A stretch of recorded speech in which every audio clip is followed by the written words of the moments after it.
Hello, guys.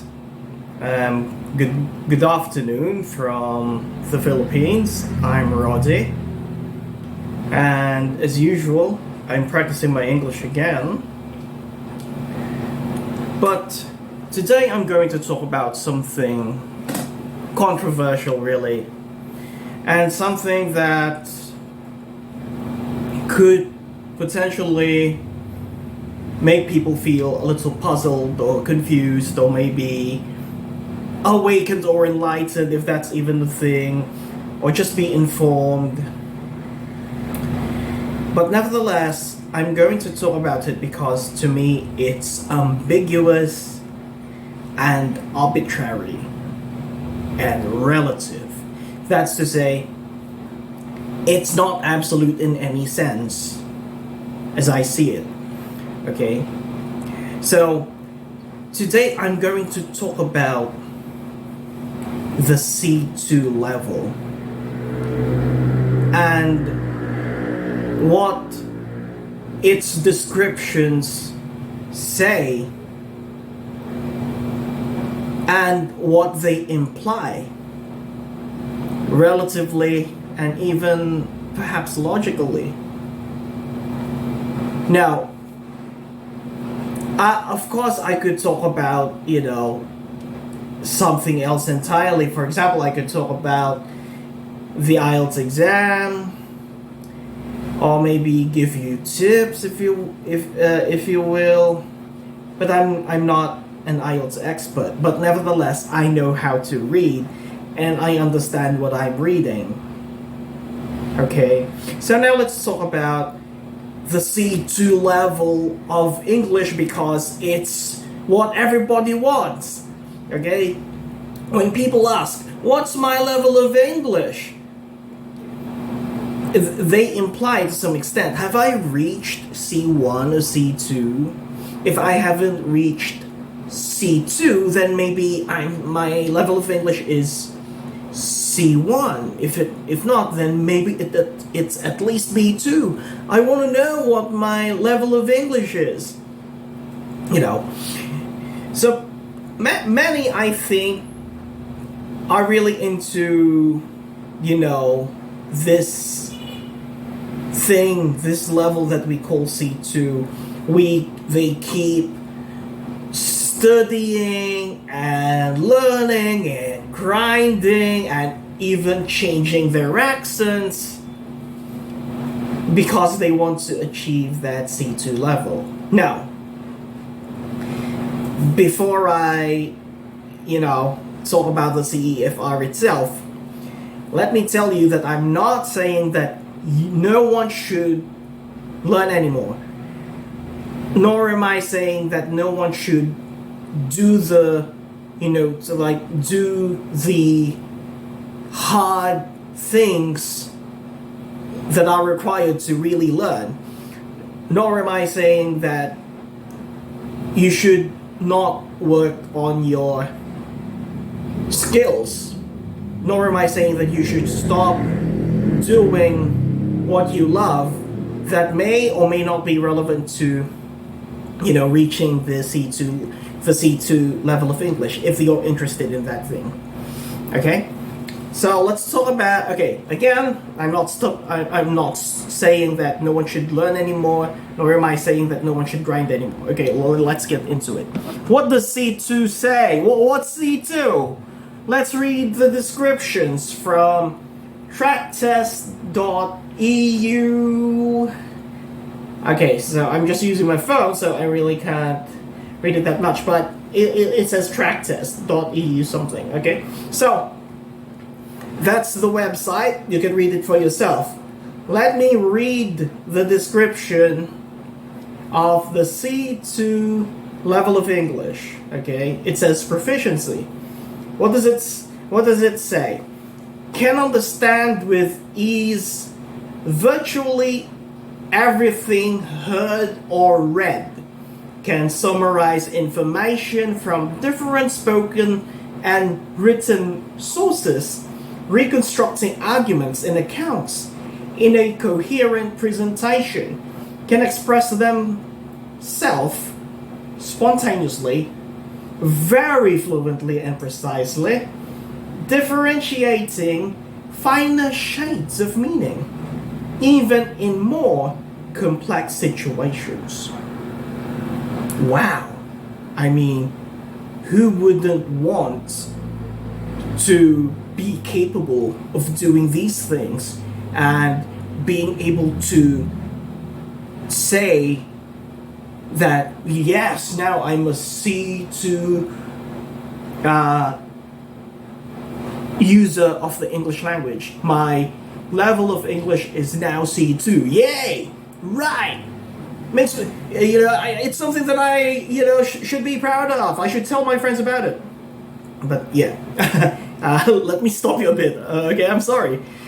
Because you see, again, if your level of English is C2, congratulations. But the descriptions are problematic. Let me say that again. The descriptions are problematic. I'll read every sentence one by one and tell you why it's problematic. It starts, can understand with ease. Can understand with ease virtually everything heard or read. Alright? So what makes that problematic? When we say can understand with ease virtually everything heard or read, we run into very ambiguous terms. So for example, everything heard, like, from who? Because when you say something like I've heard that XZ, then from who?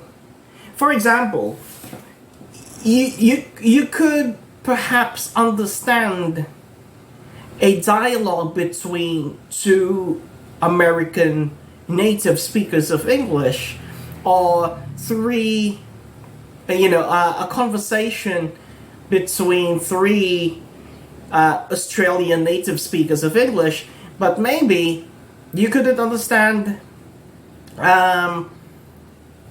a conversation between, let's say, an Irish and a Scots. Okay?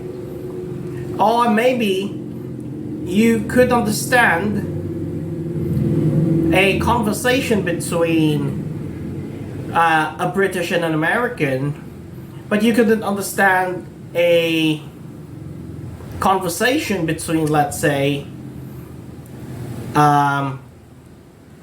a Canadian and an Australian. Okay, so it begs the question: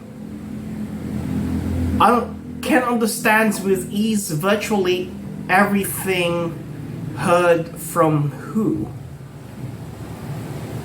That's something. And then another problem: can understand with ease virtually everything heard or read.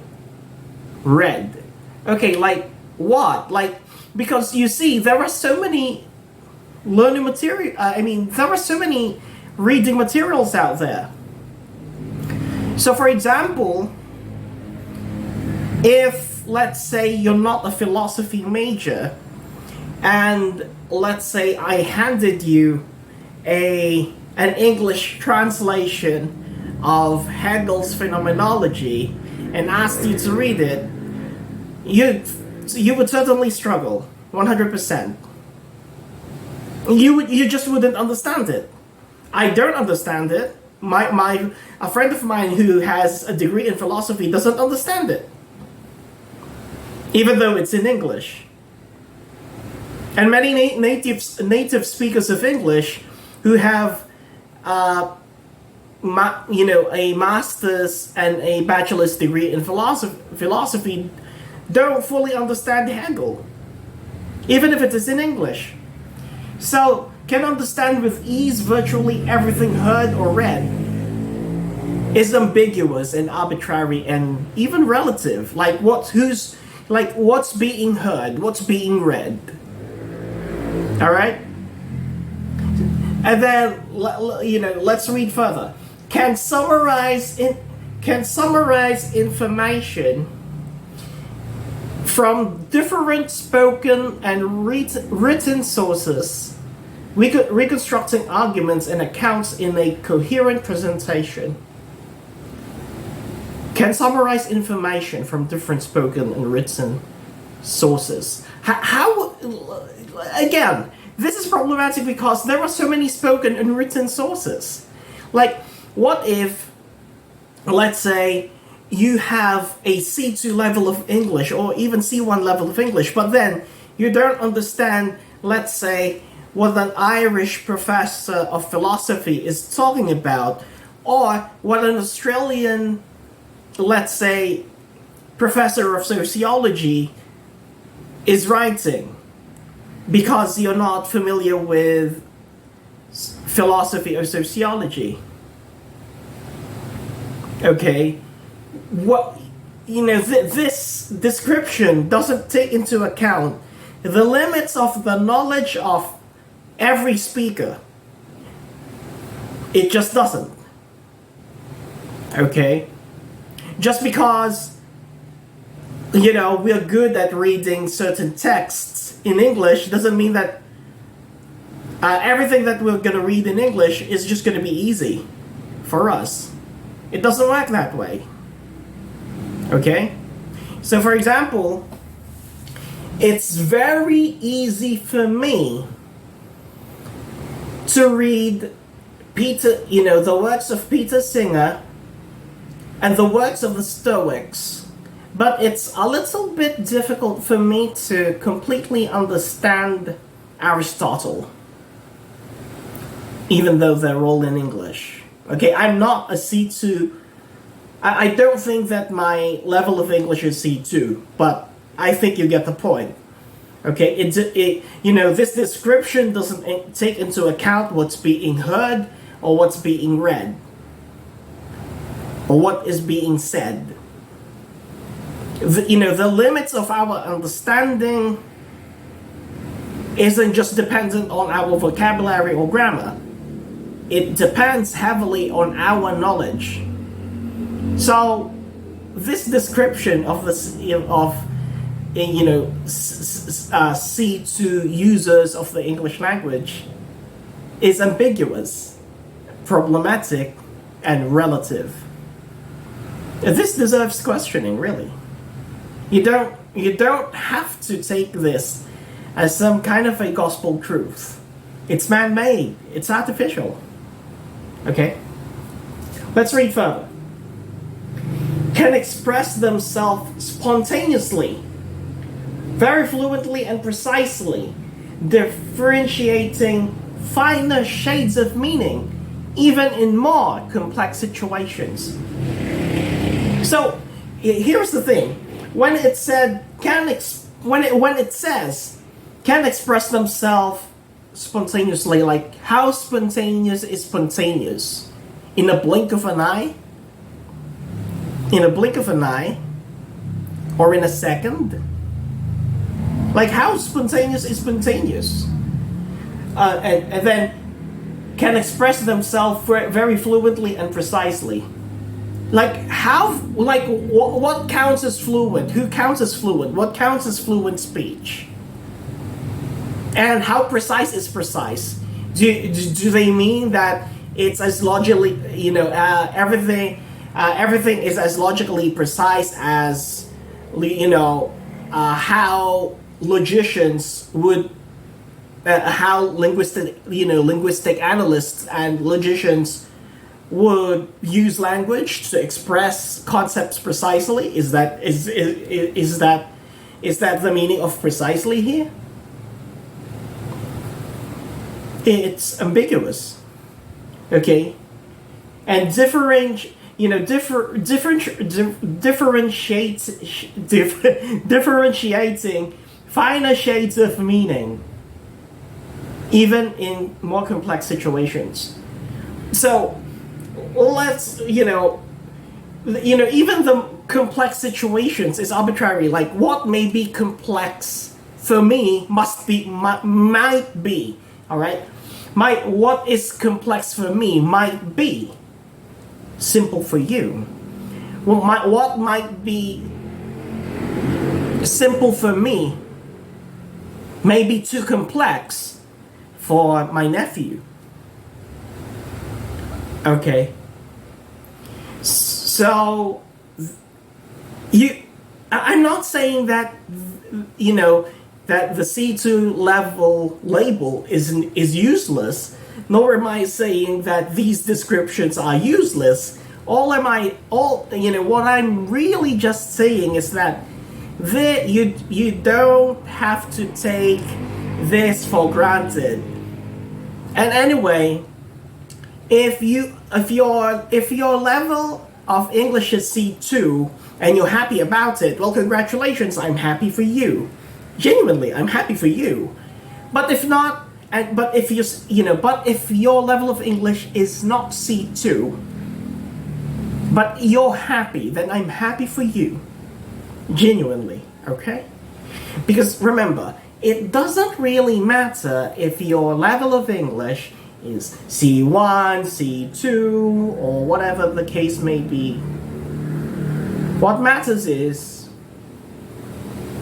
you're understood when you're speaking. You understand others when they are speaking. You know how to ask for clarification when you don't understand something. And you care enough to explain yourself when people ask you to clarify yourself. That's it. Language is not about this level or that level.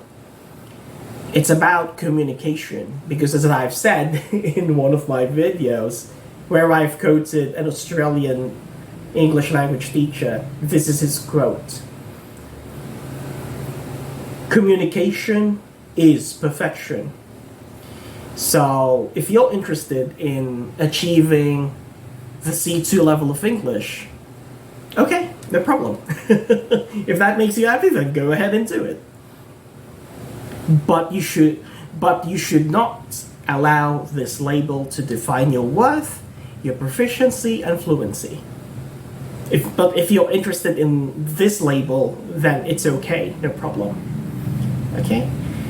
But again, remember, what matters is we keep communicating politely, and we keep learning, and if we understand each other clearly and perfectly, then that's all that matters.